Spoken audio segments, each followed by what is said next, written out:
Hi hello buddies. இது நம்ம new channel. நம்ம இந்த சேனலில் எல்லா லாங்குவேஜோட படத்தையும் நம்ம தமிழில் உங்களுக்கு ஈஸியாக புரிகிற மாதிரி எக்ஸ்பிளைன் பண்ண போகிறோம். மூவிஸ் அண்ட் வெப் சீரிஸ் எல்லாமே நம்ம எக்ஸ்பிளைன் பண்ண போகிறோம். எல்லா லாங்குவேஜ் படத்தையும் பிடிச்சிருந்தால் லைக் பண்ணுங்கள், சப்ஸ்கிரைப் பண்ணுங்கள். தேங்க்யூ. சரி, வாங்க நம்ம இன்றைக்கான படத்துக்குள்ளே போகலாம். இன்றைக்கி நம்ம எந்த படம் பார்க்க போகிறோம்னு பார்த்தீங்கன்னா பில் அப்படிங்கிற வெப் சீரிஸ். இது வந்து 2024 ரிலீஸ் ஆச்சு. நம்ம டிஸ்னி ப்ளஸ் ஹாட்ஸ்டாரில் இருக்குது. இதுக்கு IMDb ரேட்டிங் பார்த்தீங்கன்னா 7.8 இருக்குது. டோட்டல் பார்த்தீங்கன்னா 8 எபிசோட்ஸ் இருக்குது. நம்ம இன்றைக்கி ஃபஸ்ட் எபிசோட் எபிசோட ஒன் ஸ்டோரி என்னன்னு பார்த்தீங்கன்னா, ஒரு பெரிய ஃபார்மா பேஸ்டு கம்பெனி அவங்க டயபெட்டிஸ்க்காக அஃபோர்டபுளாக ஒரு டேப்லெட் தயாரிக்கிறாங்க. அதை வச்சு அவங்க க்ரைம் பண்ணுறாங்க. அதை நம்ம ஹீரோ மெடிக்கல் அத்தாரிட்டி ஆஃப் இந்தியாவில் ஒர்க் பண்ணுறாரு. அவர் இதை கண்டுபிடிச்சி அவங்க அகைன்ஸ்டாக கேஸ் வச்சு ஜெயிச்சாரா இல்லையா, என்ன நடந்தது அப்படிங்கிறத அந்த கதையில் ஃபுல்லாக நம்ம பார்க்க போகிறோம். மொத்தம் 8 எபிசோட்ஸ் இருக்குது. ஸோ நீங்கள் நம்ம ஃபஸ்ட் எபிசோட் பார்க்கலாம். சரி, வாங்க நம்ம கதைக்குள்ளே போகிறோம், டைம் வேஸ்ட் பண்ணாமல். ஃபஸ்ட்டு சைன்லேயே பார்த்தீங்கன்னா நம்ம பஞ்சாபில் இருக்க பட்டீலா மார்க்கெட்டை காட்டுறாங்க. அங்கே ஒரு ஹாஸ்பிட்டலில் ஒருத்தர் உட்காந்து டாக்டர்கிட்ட வேறம் பேசிகிட்டு இருக்காரு. 40ங்க தான் 400 மாற்றுங்க டாக்டர் அப்படின்னு கன்வின்ஸ் பண்ணிட்டு இருக்காரு. அதுக்கு அந்த டாக்டர் சொல்கிறாரு, நான் ஒத்துக்கிட்டாலும் மற்ற டாக்டர்ஸ்லாம் ஒத்துக்க மாட்டாங்க, என்ன பண்ணுவீங்க அப்படின்னு கேட்குறாரு. அதுக்கு அவர் சொல்கிறாரு, உங்களை ஒத்துக்கிச்ச மாதிரி நான் எல்லாத்தையுமே ஒத்துக்கிச்சணும் டாக்டர், ஸோ நீங்கள் பார்த்து பண்ணுங்கள் டாக்டர், உங்களால் முடியும் அப்படின்னு கன்வின்ஸ் பண்ணிட்டாரு. நெக்ஸ்ட் அந்த டாக்டர் என்ன பண்ணுறாருன்னா, உள்ளே போய் எல்லா பேஷண்ட்ஸையும் ஒரு ரவுண்ட்ஸ் போயிட்டு வந்துட்டு எல்லாத்துட்டையும் விட்டு ஃபார்மில் சைன் வாங்கிக்கிறாங்க. நெக்ஸ்ட்டு சீன்லேயே பார்த்தீங்கன்னா அதே ஆள் இன்னொரு டாக்டர்கிட்ட காருக்குள்ளே உட்காந்துட்டு பேசிகிட்டு இருக்காரு. அந்த 100 மாற்றுங்க, அது போதும் எங்களுக்கு அப்படிங்கிறாரு. அவரும் பார்த்தீங்கன்னா உடனே வந்து யோசிச்சுக்கிட்டே இருக்காரு, இல்லை எனக்கு ரொம்ப கஷ்டம், மாற்ற முடியாது அப்படின்னு சொல்லிட்டு. அதுக்கு இவர் உடனே என்ன பண்ணுறாரு, ஒரு செக் எடுத்து 45 லட்சம் எழுதி அவர் கையில் கொடுக்குறாரு. அவர் அதை கொடுத்தோன்னே ஓகே சொல்லிட்டாரு. நெக்ஸ்ட் நிறையா ஹாஸ்பிட்டல் இவன் இதே மாதிரி போய் எல்லா ஹாஸ்பிட்டலில் இருக்க டாக்டர்ஸ்க்கும் கிஃப்ட்ஸு, மணி, இந்த மாதிரிலாம் எல்லாமே கொடுத்து அவன் கன்வின்ஸ் பண்ணிகிட்டு இருக்கான். அடுத்த சீன்லேயே பார்த்தீங்கன்னா அடுத்து 6 மாதங்களுக்கு பிறகு அப்படின்னு போட்டு forever cure pharma company head குவார்ட்டர்ஸை காட்டுறாங்க. அடுத்து அந்த கம்பெனியில் பார்த்தீங்க அப்படின்னா நியூவாக ஜாயின் பண்ணியிருக்காரு ரிசர்ச் டிபார்ட்மெண்ட்டில். அவர் ஒரு அசிஸ்டண்ட்டை கூப்பிட்டு என்ன கேட்குறாங்கன்னா, லாஸ்ட் ரீசெண்ட் டேட்டா பார்த்தா எல்லாமே சிமிலராக இருக்குது. அவங்க டேட் ஆஃப் பர்த், அவங்க நேட்டிவ் பிளேஸ் எல்லாமே சிமிலர். ஏன் ஈவன் அவங்களோட கண்டிஷன்ஸ் கூட சேமாக இருக்குது, டயபெட்டிஸ் கூட எந்த லெவலில் இருக்கோ எல்லாமே சேமாக இருக்குது, எப்படி இந்த மாதிரி டேட்டா எல்லாம் சிமிலராக இருக்குது இவ்வளோ பேஷண்ட்ஸ்க்கு அப்படின்னு கேட்குறாரு. அதுக்கு அவர் சொல்கிறாரு, இல்லை தெரில டாக்டர், ஆல்ரெடி இருந்தது தான் இது டேட்டா தான், நாங்களாம் எதுவும் சரி பண்ணல அப்படிங்கிற மாதிரி அவர் சொல்லிட்டு இருக்காரு. ஓகே, இவர் என்ன சொல்கிறார், சரி ஓகே நான் மொத்த டேட்டாஸும் கலெக்ட் பண்ணிட்டு உங்களை தேவைப்பட்டால் கூப்பிட்றேன், தேங்க்யூ, நீங்கள் போயிட்டு வாங்க அப்படின்னு சொல்லி இவர் முடிச்சிட்டாரு. அடுத்த சைனில் பார்த்தீங்கன்னா ஒரு பொண்ணை காமிக்கிறாங்க. வேகமாக பதட்டமாக குக் பண்ணி அப்பாவுக்கு எடுத்துகிட்டு வந்து வைக்கிறாங்க. அப்பா கேட்குறாரு, என்னம்மா ஒரு நர்வஸாக இருக்க, நியூ ஒர்க்கில் ஜாயின் பண்ணிக்க, இன்ஸ்பெக்ஷன் போகிறோன்னு ஒரு நர்வஸாக இருக்குது அப்படின்னு கேட்குறாரு. அதுக்கு அந்த பொண்ணு சொல்கிறா, அதெல்லாம் ஒன்றும் இல்லைப்பா, ஓகே தான் அப்படின்னு சொல்லிட்டு கிளம்பிட்டா. எப்படி போகிறான்னு பார்த்தீங்கன்னா நம்ம ராயல் என்ஃபீல்ட் பைக் எடுத்துகிட்டு மாசாக கிளம்பிட்டா. நேராக அந்த இன்ஸ்பெக்ஷன் பண்ணுறதுக்கு தான் வந்திருக்காங்க. டீமில் எல்லோரும் வெயிட் பண்ணிகிட்டு இருக்காங்க. சரி வாங்க உள்ளே போகலான்னு சொல்கிறாங்க. அதுக்கு அவங்க என்ன சொல்கிறாங்க, இல்லை மேடம் வாட்ச்மேன் உள்ள விட மாட்டேங்கிறான் அப்படிங்கிறாங்க. சரி நம்ம வாட்ச்மேன்ட்ட போய் பேசுகிறாங்க. அதுக்கு வாட்ச்மேன் என்ன சொல்கிறான், நீங்கள் வரதான் எனக்கு எந்த விதமான இன்ஃபர்மேஷனும் இல்லை, ஸோ நான் உள்ளே விட மாட்டேன் அப்படிங்கிறான். உடனே அவங்க சொல்கிறாங்க, இல்லை இன்ஸ்பெக்ஷன் சடனாக தான் வருவோம், நீ உங்கள் மேனேஜருக்கு ஃபோன் பண்ணி கூப்பிடு அப்படிங்கிறாங்க. உடனே மேனேஜரும் வெளியே வராது. வந்ததுக்கப்புறம் அவங்க வாங்க மேடம் சொல்லிட்டு உள்ளே கூட்டிகிட்டு போகிறாரு. இவங்க உள்ளே போகிறப்பே சைடில் பார்த்தீங்க அப்படின்னா ஒரு எம்ப்ளாயி வேகமாக ஓடி போய் சில ஃபைல்ஸ் எல்லாம் தேடிட்டு இருக்கான். இவங்க சைடில் நேராக போயிட்டு இன்ஸ்பெக்ஷன் பண்ண ஆரம்பிச்சிட்டாங்க. போயிட்டுருக்கு. அந்த டைமில் இவங்க நோட் பண்ணுறாங்க, சைடில் ஒரு ஆள் நைஸாக அந்த ஃபைல்ஸை மட்டும் எடுத்துகிட்டு போயிட்டுருக்கான். இவங்க பார்த்துட்டு என்ன ஃபைல்ஸ் யாருன்னு கேட்குறாங்க. அவன் உடனே வேகமாக ஓட ஆரம்பிச்சிட்டான். இவங்களும் பின்னாடியே அந்த ஹாஸ்பிட்டல் ஃபுல்லாக துரத்துறாங்க. இவனும் அங்கங்கே சுற்றி ஓட விட்டுட்டே இருக்கான். கடைசியாக ஓடி டெரஸ்க்கு போயிட்டான். மாடிக்கு போய் அங்கேருந்து ஃபைல்ஸை தூக்கி போட்டான், ஒரு தண்ணியில் தூக்கி போட்டான். அதுவும் அப்படியே அடிச்சுட்டு போயிடுச்சு. இவங்க அதுக்கப்புறம் மேலே வந்து பார்க்குறப்போ பார்த்தா அந்த ஃபைல்ஸையும் காணா, அவனையும் காணா. உடனே இவங்க கோவமாக இந்த மேனேஜரை கத்துறாங்க, யார் இவன், உங்கள் கம்பெனி தானே, என்ன ஃபைல்ஸ் அதெல்லாம் அப்படிங்கிறாங்க. இவர் எனக்கு எதுவுமே தெரியாது மேடம், யாருனே தெரியாத மேடம் அப்படின்னு சொல்கிறான். உடனே சரி வாங்க சிசிடிவி ரூமில் போய் செக் பண்ணலாம் அப்படின்னு சொல்லிட்டு மேனேஜரை கூட்டிகிட்டு சிசிடிவி ரூம் வராங்க. அந்த சிசிடிவி ரூம் உள்ளே வந்து பார்த்தா அவன் என்ன சொல்கிறான், லாஸ்ட்டு 2 டேஸாக கேமரா ஒர்க் ஆகலை மேடம், ஸோ நம்ம டேட்டா பார்க்க முடியாது அப்படிங்கிறாங்க. உடனே இவங்க ரொம்ப காண்டாகி, ஓகே நான் இப்போயே இன்ஸ்பெக்ஷன் எடுத்துறேன், இப்போயே நீங்கள் ஸ்டாப் பண்ணுங்கள் அப்படின்னு சொல்லி இன்ஸ்பெக்ஷனை ஸ்டாப் பண்ணி லெட்டர் அனுப்பிச்சு விட்டு கிளம்பிட்டாங்க. அடுத்த சீன்லேயே பார்த்தீங்கன்னா ஒருத்தரை காட்டுறாங்க. இவர் தான் நம்ம ஹீரோ. அவர் நம்ம ஷூ லேஸை போட முடியாமல் கஷ்டப்பட்டுட்டு இருக்காரு. கத்திக்கிட்டே இருக்காரு, எனக்கு லேஸ் வச்ச ஷூ யார் வாங்கினா, லேஸ் இல்லாத ஷூ தான் நான் கட்டுவேன், இது ரொம்ப கஷ்டமாக இருக்குது போடுறதுக்கு அப்படின்னு கத்திட்டு இருக்காரு. அப்போ அவங்க ஒய்ஃப் அங்கே வராங்க. வந்து நைட்டு பார்ட்டி போனோம்ல, ரெட் ப்ளூ ரெண்டில் எந்த ட்ரெஸ் நல்லா இருக்குது அப்படின்னு கேட்குறாங்க. அவர் என்ன சொல்கிறாரு, ப்ளூ சூஸ் பண்ணுறாரு. அதுக்கு அவங்க சொல்கிறாங்க, நைட் பார்ட்டிக்கு ரெட்டு தான் அழகாக இருக்கும், ஒரு டாக்டர் நீங்கள் என்ன தான் உங்களுக்கு ஒரு கான்ட்ராஸ்ட் தெரியுதுன்னு எனக்கு புரியல அப்படி இப்படின்னு கத்திட்டு அவங்க உள்ளே போகிறாங்க. உடனே இவரும் கத்திட்டு இருக்கா, ஷூ லேஸ் போட முடியல அப்படி இப்படின்னு. அப்புறம் அவங்க பையன் வரான். வந்து அப்பா கிளாஸ் எடுத்துக்கிட்டே இப்படி தான்பா ஷூ லேஸ் போடணும், இப்படி தான்பா போடணும் அப்படின்னு சொல்லிட்டு லேஸ் போட்டு கையில் ஷூவை கொடுக்குறான்.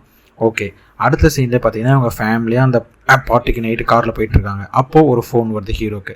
என்ன சொல்கிறாங்க அப்படின்னா, சார் உங்களை ப்ரமோட் பண்ணி ட்ரான்ஸ்ஃபர் பண்ணிட்டாங்க சார், இன்னையிலேருந்து நீங்கள் வந்து medical authority of India north ஜோனுக்கு ஹெட் அப்படின்னு சொல்லிட்டு அவங்க இன்ஃபர்மேஷன் சொல்கிறாங்க. உடனே இவர் வந்து காரில் கொஞ்சம் சோகமாக ட்ரான்ஸ்ஃபர் கொடுத்துட்டாங்களே அப்படின்னு சொல்லி புலம்பிட்டு அப்படியே ஒய்ஃப்ட்டு பேசிக்கிட்டே அந்த ஃபங்க்ஷனுக்கு வந்துட்டாங்க. அது என்ன ஃபங்க்ஷன் பார்த்தீங்கன்னா, அது ஒரு ரிட்டைர்மெண்ட் ஃபங்க்ஷன். அதில் வந்து டாக்டர் பாசுதேவ் நடராஜன் அப்படிங்கிற சீனியர் டாக்டர் ரிட்டைர்மெண்ட் ஆகிறாரு. ஸோ அவர் ஸ்பீச் கொடுத்துட்ருக்காரு. இவரும் உட்காந்து ஃபுல்லாக லெசன் பண்ணிகிட்ருக்காரு. அதுக்கப்புறம் அந்த ஸ்பீச் முடிஞ்சதுக்கப்புறம் அவரை போய் பார்ட்டியில் மீட் பண்ணுறாரு, பக்கத்தில் நியர்பையில் மீட் பண்ணிட்டு அவர் என்ன சொல்கிறாரு, எனக்கு இந்த மாதிரி ப்ரொமோஷன் கொடுத்துருக்காங்க, அவங்க ரிட்டைர்மெண்ட் அன்றைக்கி எனக்கு ப்ரொமோஷன் ப்ளஸ் ட்ரான்ஸ்ஃபர் கொடுத்துருக்காங்க அப்படிங்கிறாரு. அவரும் அதுக்கு வந்து அட்வைஸ் பண்ணுறாரு, நீ அங்கே போனால் நேர்மையாக இருக்கணும், கரெக்டாக இருக்கணும், மெடிக்கல் அத்தாரிட்டி ஆஃப் இந்தியா அப்படிங்கிறது நமக்கு ரொம்ப ரொம்ப ஒரு முக்கியமான டிபார்ட்மெண்ட். ஸோ அதுக்கு இந்த மாதிரி ஆள் தான் தேவைப்படுறாங்க, கரெக்டாக நீ இருக்கணும் அப்படின்னு சொல்லி அட்வைஸ் பண்ணுறாரு. அப்படியே அவங்க ஃபேமிலியும் இன்ட்ரோ கொடுக்குறாரு. அவரும் எல்லாத்துலேயும் ஜாலியாக சிரித்து பேசிகிட்டு இருக்காரு. அதோட அந்த சீன் முடியுது. அடுத்த சீனே பார்த்தீங்கன்னா, அந்த ஃபார்எவர் க்யூர் ஃபார்மா அந்த கம்பெனியில் ஒர்க் பண்ணுற ரிசர்ச் டெவலப்மெண்ட் ஆள் அவர் அந்த டேட்டா மொத்தத்தை எடுத்துகிட்டு உடனே அவங்க ஓனரோட பிஏக்கு ஃபோன் பண்ணி எனக்கு இந்த மாதிரி சாரை பார்க்கணும், அப்பாயின்மெண்ட் புக் பண்ணுங்கள், முக்கியமான சில விஷயம் பேசணும் அப்படிங்கிறாங்க. அதுக்கு அவங்க சொல்கிறாங்க 3 வீக்ஸ் ஃபுல்லாக அப்பாயின்மெண்ட் இருக்குது, ஸோ அப்பாயின்மெண்ட் புக் பண்ண முடியாது சாரி அப்படிங்கிறாங்க. இவர் சொல்ல ரொம்ப அர்ஜென்ட்டான மேட்ரு, கண்டிப்பாக ஒரு சாரை பற்றி பேசி ஆகணுங்கிறாங்க. அதுக்கு அவங்க இல்லை சாரோட பிஸி ஷெட்யூல் பார்க்க முடியாதுன்னு சொல்லி காலை கட் பண்ணிட்டாங்க. நெக்ஸ்ட் சீன்லேயே பார்த்தீங்கன்னா ஃபார்எவர் க்யூர் ஃபார்மா அதோட ஓனரை கட்டுறாங்க. அவர் கம்பெனி ஆன்போர்டிங் மீட்டிங் வந்திருக்காரு. வந்து ஸ்பீச் கொடுக்க ஆரம்பிக்கிறாரு. ஸ்பீச்சில் என்ன சொல்கிறான்னு பார்த்தீங்கன்னா, இந்த கம்பெனி 1965 எங்கள் அப்பாவில் ஆரம்பிச்சது. அப்போ வெறும் 50,000 வச்சு ஆரம்பித்தோம். பட் இப்போ இதோட ஒர்த் எவ்வளோன்னு பார்த்தீங்க அப்படின்னா $3 billion, அதாவது 25,000 கோடி அப்படின்னு சொல்கிறாரு. உடனே எல்லோரும் கிளாப்ஸ் பண்ணுறாங்க. அடுத்து என்ன சொல்கிறாரு அப்படின்னா, நம்ம கம்பெனியோட நெக்ஸ்ட் டார்கெட் என்னென்னு தெரியுமா அப்படின்னு சொல்லிட்டு ஆரம்பிக்கிறார். கவர்மெண்ட்லேருந்து டோட்டலாக இந்தியாவிலேருந்து மட்டும் 1,80,000 கோடி நம்ம எக்ஸ்போர்ட் பண்ணிகிட்ருக்கோம் மெடிசன்ஸ் ஃபாரினுக்கு. ஸோ இதில் நம்ம கம்பெனி பர்சன்டேஜ் எவ்வளோ இருக்கும்னு நினைக்கிறீங்க அப்படின்னு சொல்லி கேட்குறாரு. ஒவ்வொரு எம்ப்ளாயீஸும் டேரக்டர்ஸ் அவங்கள என்ன சொல்கிறாங்கன்னா 15, 20, 11 அப்படிங்கிறாங்க. அதுக்கப்புறம் இப்படி சொல்கிறாரு, நோ 100% ஃபுல்லாக நம்ம தான் எக்ஸ்போர்ட் பண்ணணும் அப்படின்னு சொல்லி மோட்டிவேட் பண்ணுறாரு. ஓகே, அடுத்தது நம்ம கம்பெனியில் புதுசாக நியூவாக ஜாயின் பண்ணியிருக்கான்னு சொல்லி ஓனர் வந்து டேரக்டர் இன்ட்ரடியூஸ் பண்ணுறாரு. யார் அந்த டேரக்டர்னு பார்த்தீங்கன்னா, நம்ம உங்களுக்கு ஞாபகம் இருக்கான்னு தெரியல, நம்ம 2 சீன் முன்னாடி பார்த்தோம், அந்த பாசுதேவ் ரிட்டைர்மெண்ட் கொடுத்த நம்ம ஹீரோ போயிருந்தால அவர் தான் இங்கே டேரக்டராக ஜாயின் பண்ணியிருக்காரு. அவர் எல்லாத்துக்கும் இன்ட்ரோ தராங்க. உடனே எல்லோரும் ஓகே அப்படின்னு சொல்லி கிளாப் பண்ணுறாங்க. கிளாப் பண்ணி வெல்கம் ஸ்பீச் கொடுக்குறாரு அவரும். அதோட அந்த சீன் முடியுது. அடுத்த சீனில் பார்த்தீங்கன்னா, அந்த ஓனரும் அந்த நியூ டேரக்டரும் பேசிகிட்டு இருக்காங்க. அப்போ நம்ம அந்த ரிசர்ச் டெவலப்மெண்ட் ஆள் இந்த இடத்துக்கு வரோம், டேட்டாவெலாம் எடுத்துக்கிட்டு, சார் இந்த மாதிரி முக்கியமான விஷயம் சார், நம்ம கம்பெனி நம்ம ரீசெண்டாக இப்போ லான்ச் பண்ணான்னு ஐடியா பண்ணியிருக்க டேப்லெட் பார்த்தீங்கன்னா நிறைய ஃபெயில் ஆயிருக்கு சார், பட் வந்து அப்ரூவ் பண்ணியிருக்காங்க, ஸோ இது வெளியே போச்சுன்னா ரொம்ப டேஞ்சர் சார் அப்படின்னு சொல்கிறோம். அதுக்கு அவர் சொல்கிறாரு, நீ இப்போயும் வேலையை பாருப்பா, அதுக்குன்னு தனி டீம் இருக்குது, அவங்க செக் பண்ணி அதை அப்ரூவ் பண்ணிட்டாங்க அப்படின்னு அவனை வந்து போக சொல்லிட்டாரு. அடுத்த சைன்லேயே ஒரு பெரிய ஃபார்மா கம்பெனி காட்டுறாங்க. இவங்க தான் அந்த ஃபார்எவர் க்யூர் கம்பெனியோட ஆப்போசிட் பார்ட்டி. இவங்க என்ன சொல்கிறாங்க, இந்த மாதிரி அவங்க புதுசாக டயபெட்டிஸ் அஃபோர்டபுளான மெடிக்கல் வந்து தயார் பண்ணிட்டாங்க, உடனே லான்ச் பண்ண போகிறாங்க, இது நம்ம கம்பெனிக்கு பெரிய லாஸ் அப்படின்னு பேசிகிட்டு இருக்காங்க. அப்போ இவங்க என்ன சொல்கிற ஆன்போர்டு டேரக்டர் என்ன சொல்கிறாரு, எனக்கு இன்னும் 3 வீக்ஸ் டேப்லெட்ஸ் வேணும் அப்படிங்கிறாங்க. உடனே அந்த எம்ப்ளாயிஸ்லாம் என்ன சொல்கிறாங்க, no sir not possible sir, கண்டிப்பாக வந்து அட்லீஸ்ட் 6 வீக்ஸ் ஆகும் அப்படிங்கிறாரு. இல்லை உங்களுக்கு 3 வீக்ஸ் தான் டைம், அதுக்குள்ளே ரெடி பண்ணுங்கள் அப்படின்னு இவரும் சொல்கிறாரு. அடுத்த சீன் பார்த்தீங்கன்னா, அந்த இன்ஸ்பெக்ஷன் அப்போ ஒருத்தர் மாடியில் தூக்கி போட்டாலும் ஒரு ஃபைல், அந்த ஃபைல் அப்படியே அடிச்சுட்டே ட்ரைனேஜ் வந்துருச்சு. அப்போ அதை குப்பல்றவங்க வந்து அள்ளி வண்டியில் போட்டு போகிறாங்க. அதுக்கடுத்த சீனில் பார்த்தீங்கன்னா, நம்ம ஹீரோ நியூ ஆஃபீஸ் வந்துட்டார், ஃபைல்லாம் செக் பண்ணிட்டு இருக்காரு. அப்போ ஏன் அந்த இன்ஸ்பெக்ஷன் பாதியில் கேன்சல் ஆகிருக்கு, ஏன் நீங்கள் பண்ணலைன்னு சொல்லிட்டு வெளியே வந்து எம்ப்ளாயிஸ்ட்டை கேட்குறாரு. ஏன் இந்த மாதிரி இந்த டீம் நீங்கள் தான் இந்த போன டீமான்னு கேட்குறாங்க. ஆமான்னு சொல்கிறாங்க. ஏன் அதை கேன்சல் பண்ணீங்கன்னு சொல்கிறாங்க. அப்போ அந்த டீம் சொல்கிறாங்க, இல்லை சார் நாங்கள் போயிருந்தோம், வாட்ச்மேன் ஃபஸ்ட்டு உள்ளே விடல, அதுக்கப்புறம் உள்ளே போயிருந்தோம், இந்த மாதிரி வந்து ஒருத்தன் ஃபைல் எடுத்துகிட்டு ஓடணும் சார், நம்ம மேடம் துரத்திட்டே போனாங்க, பட் அவன் கடைசியாக மேலே போயிட்டு அவனையும் காணாம அந்த ஃபைலையும் தூக்கி போட்டு போயிட்டேன் சார். உடனே மேடம் வந்து சிசிடிவி செக் பண்ணாங்க, சிசிடிவிலையும் இந்த மாதிரி இல்லை, ஸோ அவங்க வந்து அதை கேன்சல் பண்ணிட்டாங்க அப்படின்னு சொல்கிறாங்க. உடனே அவர் என்ன சொன்னார், நீங்கள் எப்போல்லாம் வரக்கூடாது, உங்கள் வேலையை நீங்கள் கண்டிப்பாக செஞ்சுட்டு தான் வரணும், ஒரு இடத்துக்கு போனால் நம்ம கண்டிப்பாக செக் பண்ணிட்டு தான் வரணும், இதுக்கப்புறம் நீங்கள் கரெக்டாக இருக்கணும், இதுக்கப்புறம் புது டீம் நான் தான் வந்திருக்கேன், நீங்கள் கரெக்டாக அதெல்லாம் ஃபாலோ பண்ணணும் அப்படின்னு சொல்கிறாரு. அடுத்த சீன்லேயே பார்த்தீங்கன்னா, புதுசாக ஒருத்தனை காமிக்கிறாங்க, ஒரு ஜேர்னலிஸ்ட் காமிக்கிறாங்க. அவனும் ஏதோ ஒரு மூவி ஹீரோ ஃபோட்டோ எடுக்கிறதுக்காக போராடி நின்றுட்டுருக்கான். ரொம்ப க்ரௌடு, மாற்றி அங்கே இங்கே நின்று ஃபோட்டோ எடுக்க ட்ரை பண்ணிகிட்ருக்கான். கடைசியாக அப்படி இப்படி ஃபோட்டோ எடுத்துகிட்டு அவங்க ஆஃபீஸ்க்கு வரான், ஜேர்னலிஸ்ட் ஆஃபீஸ்க்கு வரான். வந்து அந்த ஹெட்டிட்ட கொண்டு போய் அந்த ஃபோட்டோஸ் எல்லாம் கொடுக்குறான். அவர் பார்த்துட்டு ஒரு ஃபோட்டோவில் கூட அவன் மூஞ்சே கேப்சர் ஆகல. என்ன நீ ஃபோட்டோ எடுக்கிற அப்படி இப்படின்னு கத்துறாரு. உடனே அவனும் கத்த ஆரம்பிச்சிட்டான்.